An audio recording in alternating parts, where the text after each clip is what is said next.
Hi, I'm Starborn. Remember, to be a star, you have to shine your own light, follow your own path, and not worry about the darkness, because that's when stars shine brightest. If you've been looking at our website, starborninstitute.org, you'll know that this show is a special one. I do 2 shows at the start of every year that cover the predictions for the whole year, and this show is entitled 2 of Everything. And the reason why you could be concerned with 2 of everything, which I mention on my website, is because this is going to be 2011, a year of change for a variety of reasons.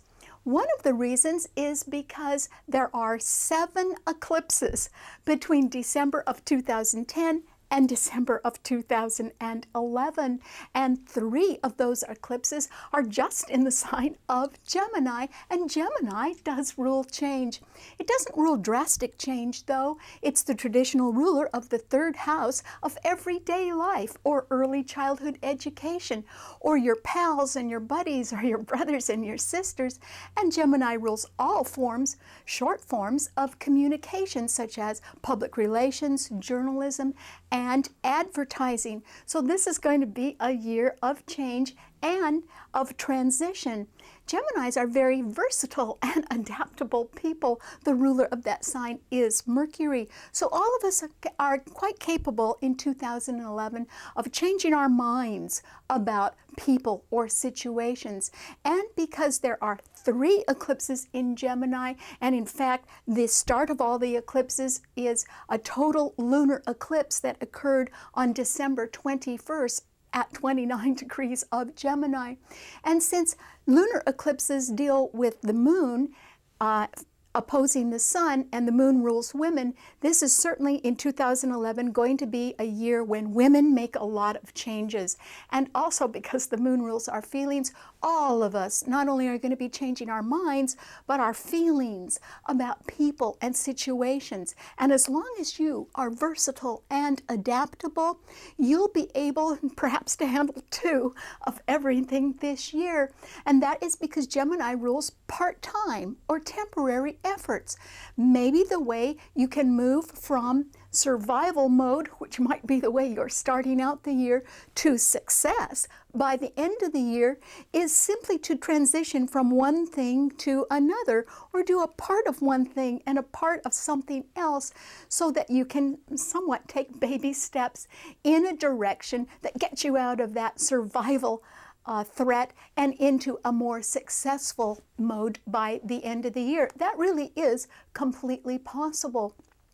So the 7 eclipses represent a lot of change, but it isn't radical change. It can be just the change from one thing to another and another and another as we sort of try things on this year.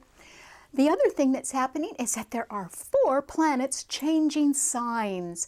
So the emphasis in our lives will all be changing in one way or another.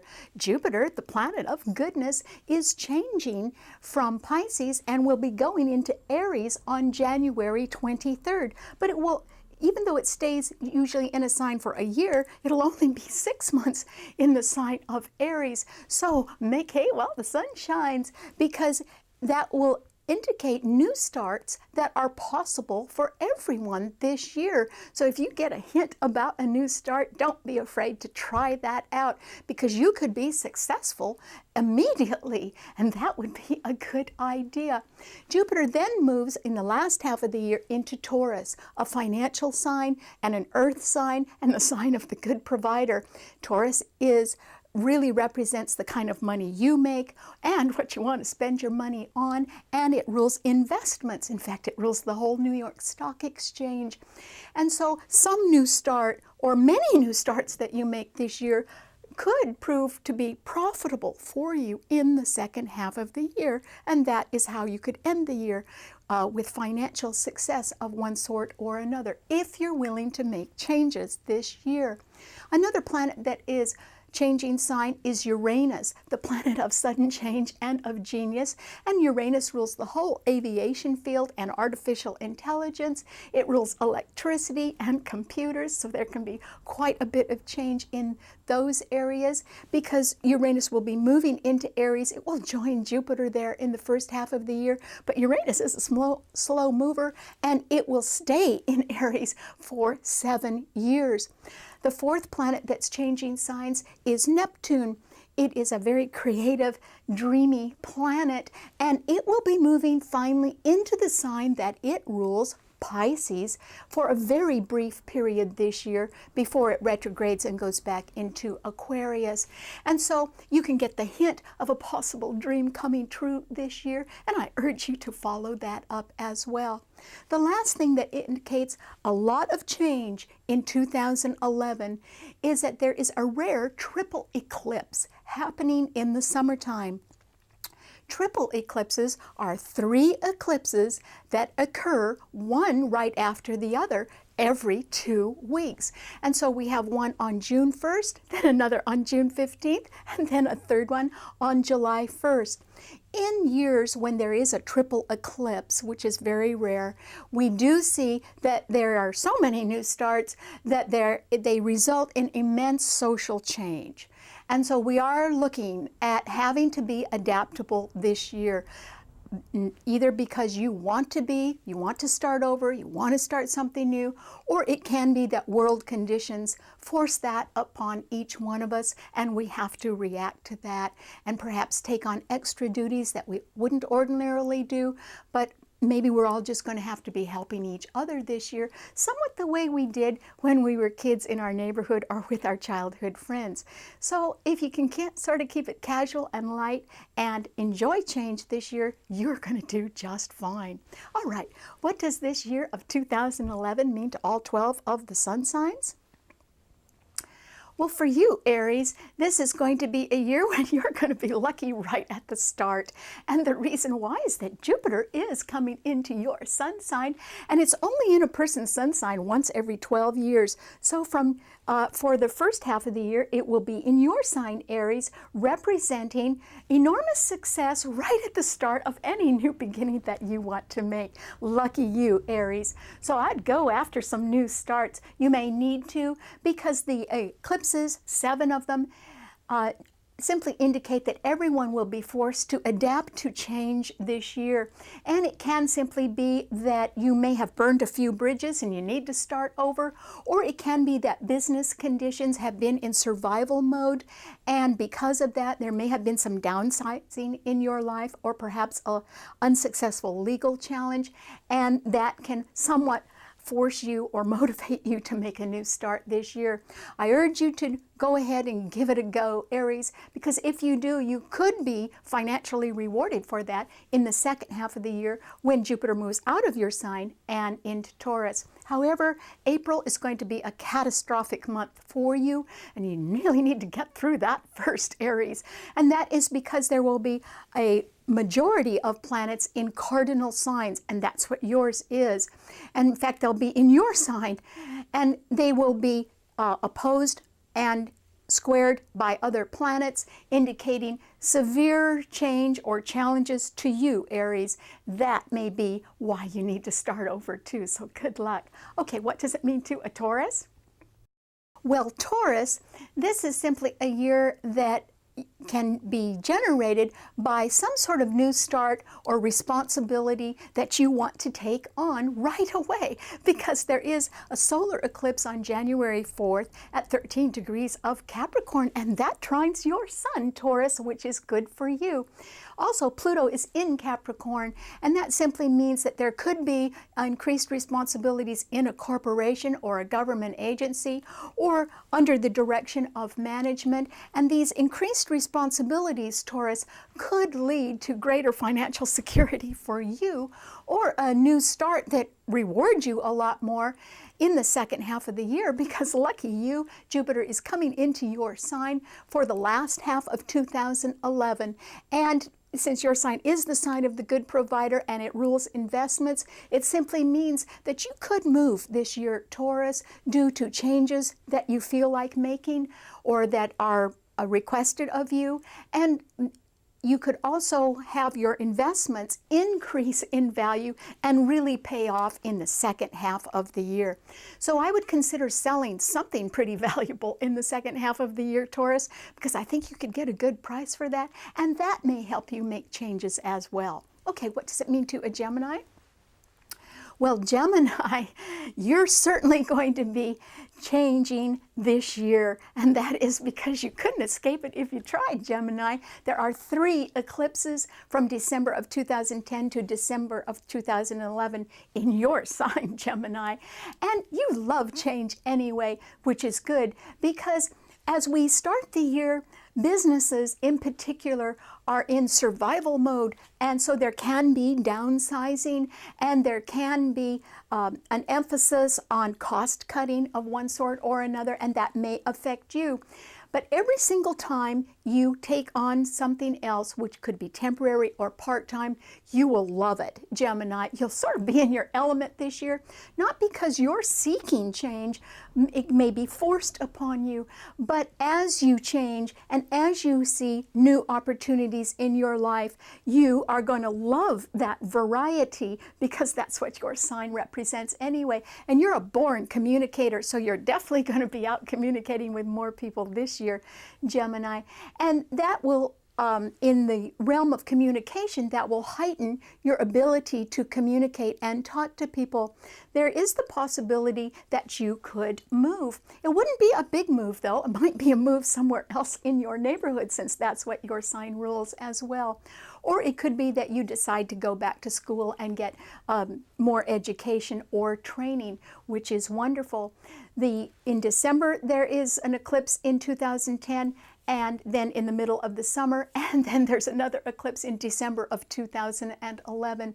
So you will be taking steps toward change, and you will certainly be in a different spot in December 2011 than you were in December of 2010. But each time you make a change, Gemini, you will feel a great sense of relief, as you'll be sort of moving on, not moving far, but moving on. And I think that will help you change and grow, and that's why it'll delight you. Okay, what does it mean to a Cancer? Well, Cancer, this is simply a time when you come alive by the middle of the summer. And the reason why is there's a solar eclipse on July 1st in your sign, Cancer, and that is simply going to set you off. What I think it's going to do is that it will bring you something that you should already have had, or something that had been delayed for a long time finally does come your way, and you will be delighted with that, Cancer. So there is the possibility of a move, because after all, Cancer does rule real estate, but it also rules the home and the family. And the reason why I think you'll be delighted with some sort of change this summer is because it can make you more emotionally satisfied. That means that you could be taking on some part-time work, or you could be working in your neighborhood or with your family members in one way or another, and I think that you would be delighted with that, particularly since I think you're going to get something you should have had before, and this time around it'll really please you. However, the financial security from a wonderful change that you can make this summer will really be solidified by November, and that will be because there can still be some financial questions in the air this fall, but they'll all be settled by November, and then I think you'll have a wonderful Christmas. Okay, what does it mean to a Leo? Well, Leo, this is simply a time when I think you're going to be like a racehorse, and after all, your sign does rule horse racing, and you're going to be the first one out of the gate and over the finish line, Leo, in the first half of this year, because Jupiter will go into Aries and it will trine your sun, Leo. And that simply means that any new opportunity that you hear about, you really should follow up on. So this can be a year when you could be quite busy in the first half of the year. You could be traveling, or you could be going back to school and learning new things, or you could take on some leadership role that really pleases you very much. So I think you're going to want to sort of step back into the spotlight, Leo. And if you have to go a little further afield in order to do that, that is going to be all right with you. I think you really are interested in branching out, and the first half of the year is a wonderful time to do that. However, Leo, things change in the second half of the year, and you're really going to have to slow down and be easy on yourself and on the people around you. And that is because you could be severely threatened in your health and in your finances in the second half of the year, Leo. And the reason why is that Mars will come into your sign, but it will be squaring planets in Scorpio, and it will be opposing planets in Aquarius. And that simply means there can be a fight about money. And if you are going to go on the warpath with Mars in your sign in the second half of the year, you are going to lose far more than you're even arguing about, Leo. And that is why I urge you to take the load off in the second half of the year. You won't win by pushing hard against anybody or for any reason. So you need to avoid confrontation because it won't get you anywhere, and it could cause the kind of stress that could put you in the hospital for an expensive stay, such as something generated by a heart attack, a blood problem, or a back problem. And that is why you really need to cool it. You are very vulnerable to loss if you push yourself or others too hard in the second half, and by November the financial loss would be somewhat catastrophic. That's why you really need to sort of take the load off if you can. And even if you're busy in the first half, I hope you take a long vacation in the second half of the year, Leo, for your own safety. Okay, what does it mean to a Virgo? Well, Virgo, this is simply a year when you're going to be challenged on all sides, and at least, since there's going to be 2 of everything in our lives this year, you will get at least half or part of whatever you want, Virgo. So if you look at the glass as half full instead of half empty, I think you'll be somewhat pleased with your results this year. Remember, of the 7 eclipses, many of them are in mutable signs. There are 4 mutable signs, Virgo: yours, and then Sagittarius, and Pisces, and Gemini. And so since the eclipses occur a great deal in mutable signs, a lot of people are going to have to adapt or adjust or try very hard to see someone else's point of view. And for that reason, even though you are very detail-oriented and thorough and methodical and extremely reliable and bankable for that reason, what it means to you is that you get at least half of everything that you want this year, but not all of it. And that is because you'll be continually challenged by the force or the harshness of several eclipses that occur that will square or oppose your sun sign this year, Virgo. And also because you are dutiful and methodical and very detail-oriented, you could be pressured by other people who want to speed ahead, particularly in the first half of the year, while there is such an emphasis in fire signs. But as long as you keep it simple for yourself and you do things in the easiest possible way, Virgo, you will succeed, particularly in the second half of the year. And that is because there can be more money coming your way, because Jupiter will go into Taurus and it will trine your sun, and Pluto in Capricorn will also trine your sun, simply meaning that there can be good money coming your way in the second half of the year, and you can have corporate support or sponsorship or backing from very good management as well. So no, you don't get everything you want this year, Virgo, but I think you are more financially stable and successful in the second half of the year. You're just going to be challenged because you're not going to get everything you want, and that is due to the fact that other people want to rush forward and skip steps, and that isn't your way of working at all. Okay, what does it mean to a Libra? Well, Libra, this is simply a time when you could be threatened a lot by the month of April. And that is because in April, we will all be facing some sort of threat, and that is because there are so many planets in cardinal signs. Yours is a cardinal sign, Libra, and they are harshly aspecting each other.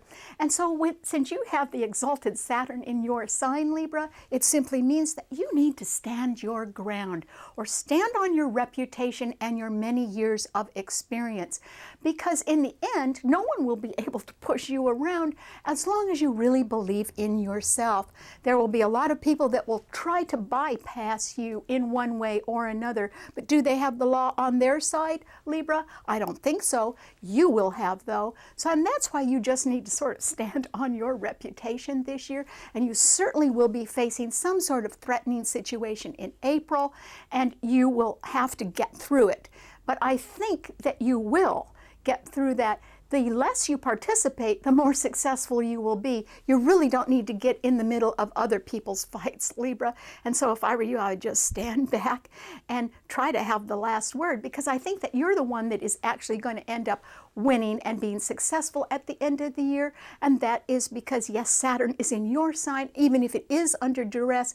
It is being trined by those 3 eclipses in Gemini this year, which means that every time you make even a moderate change, Libra, you will be very successful, just one step at a time. And don't worry, no one's going to knock you down. Okay, what does it mean to a Scorpio? Well, Scorpio, I think you're going to be delighted with something by the middle of the summer, and that is because there is a wonderful eclipse in Cancer on July 1st, and it trines your sun. And so I think, Scorpio, that you are going to get exactly what you have been dreaming about, and that you will be delighted with it. So what could that represent? Well, maybe you could move. Maybe you would have a wonderful family event that would make you very happy. I just think that finally you're going to be able to have something just the way you've always wanted it, Scorpio, and that is why you will be so pleased with it. Since your sign rules justice, it may have something to do with a matter involving justice, but I think you'll be pleased with the outcome. The financial stability from a wonderful change that you can make in the summer of 2011 won't really be there until around your birthday, Scorpio, and that is because in the fall, particularly in the months of September and October, there will be fights about money. And so all you have to do is get through that, because when the dust settles, you certainly will get what you want, and that is when that financial stability will kick in and once again reinforce the happiness that begins for you this summer. Okay, what does it mean to a Sagittarius? Well, Sagittarius, this year, one step leads to another, almost as if you're going to be playing leapfrog all year long, and that is because immediately after the solar eclipse on January 4th, actually in 2 weeks, on January 23rd, Jupiter will move into Aries and it will trine your sun, Sagittarius. And that simply means you will hear about wonderful opportunities through other people, and they will want to include you in their newfound plans. I'd go along for the ride if I were you, Sagittarius, because remember, this year represents 2 of everything, and change, and the need to adapt to things. And also it represents short-term projects or short forms of education, such as courses in a community college. And so, Sagittarius, you may be wanting to prepare yourself to do 2 things, such as a student who's working and also going to school. As you do that, you can be successful at that. If you start something new in January, you'll be able to see the success of that, and that will result in some sort of beneficial change in June and July for you that could then lead, once again, like leapfrogging, to some sort of travel or higher education or teaching or training by the end of the year. So you do end the year much stronger than you started, Sagittarius, and that is because I think that you just take one step at a time, but they all lead you further on towards something you really want this year. Okay, what does it mean to a Capricorn? Well, Capricorn, lucky you, you're going to start off with a solar eclipse in your sign on January 4th. And that simply means that with Pluto in your sign, that you can be feeling like taking charge of something, or of seeing the value of building on your past efforts. But remember, I said this is a year of change or of temporary projects. And so I think there is the possibility of starting something that does only last part-time or only represent something temporary. But as you get into that, Capricorn, and remember, it could even be 2 things, those things don't fill up your whole day, but by the second half of the year, they do prove very financially rewarding. They do lead somewhere. And that is because in the second half of the year, Jupiter goes into Taurus and trines your sun. In the second half of the year, you could get tax matters straightened out to your benefit. You could also benefit from the changes that government organizations or very large corporations are making. And so I see more money coming to you, good solid money in the second half of the year, Capricorn. And also there is the possibility, since Jupiter in Taurus represents financial investments, that an investment that you have made in the past could certainly increase in value. And if it does, Capricorn, I would certainly sell it so that the year ends successfully for you. I think it starts in survival mode, but it ends in success. Okay, what does it mean to an Aquarian? Well, Aquarius, this is a time when you are actually going to have to sort of go back to the beginning or back to an old dream in order to make it come true. And that is because this year the eclipses in Gemini do trine your sun. And that simply means that there can be part-time opportunities or temporary opportunities coming your way this year. You may change jobs more than once this year, or you may work on one project and then go to another, and none of them are full-time, but they all do lead you somewhere. Remember, Aquarius, in order to retrieve a dream, you will have to go back to it. And that means that you will have to return to something that you always wanted to do. It could be even something simple from childhood, but it's something that would make you feel good and would help set up your future. And that is why I'm saying you have to go back to something to make a dream come true this year, Aquarius, but I think that you will be able to do that. Okay, what does it mean to a Pisces? Well, Pisces, this is simply a year when, since your sign is a mutable sign, you will be challenged, particularly by people who want you to join them in the fast lane. But will that do you any good, Pisces? No, I don't think so, because they'll be moving a little too fast for you. So slow down and survive, Pisces. Particularly during the summertime when there is a wonderful eclipse in Cancer that trines your sun, and that could give you the opportunity to move, Pisces, or to consolidate a couple of your financial efforts, and so they could be easier and more lucrative for you. And so I see you as ending the year, particularly by November, with some good financial stability in your life, Pisces, as long as you don't take any road that leads you to the fast lane, and as long as you stay away from people who want to push you a little bit too much, because they could push you over the edge, and that wouldn't be a good idea. All right, thanks so much for tuning in. I hope that you all review this information on our website, starborninstitute.org. Bye.